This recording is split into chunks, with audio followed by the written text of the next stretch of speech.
डस्कर दमक थाना 17 आरूजी मरागिशा हवाई फायरिंग अच्छा सालुक बीरानविता एक बुशनी वहल पेश अतकार डस्के अच्छा मैं नुमाइंदा इधरगता मज़ीद तफसील दे गए। जी किरण, बताइएगा कि ये वाक़या कब पेश आया। जी मैडम, एक सेकंड में बता रही हूँ।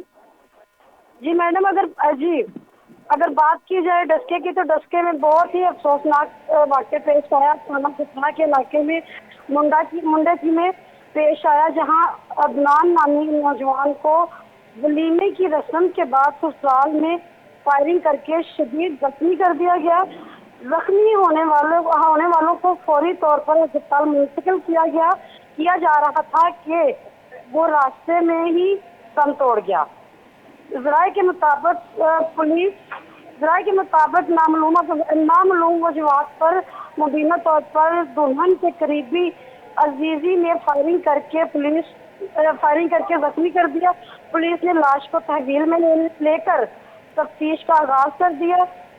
पुलिस का कहना है कि वाक़ये की तमाम पहलू से तहकीकात जारी है और मुलव्वस मुल्ज़मान को जल्द से जल्द गिरफ्तार कर लिया जाएगा। जी बताइएगा कि इस हवाले से उनके जो दूल्हा हैं उनके वालिदैन का क्या कहना है, उनके घर वालों का क्या कहना है कि क्या वजह है कि इस तरह से फायरिंग करके कत्ल किया गया।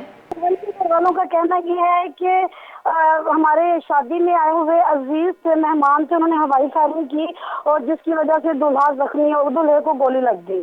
और दुल्हन वालों का कहना ये है कि हम बेकसूर हैं, इसमें हमने जानबूझ के फायरिंग नहीं की, हवाई फायरिंग की, हवाई फायरिंग से दूल्हा जख्मी हो गया। जी जी बहुत शुक्रिया किरण।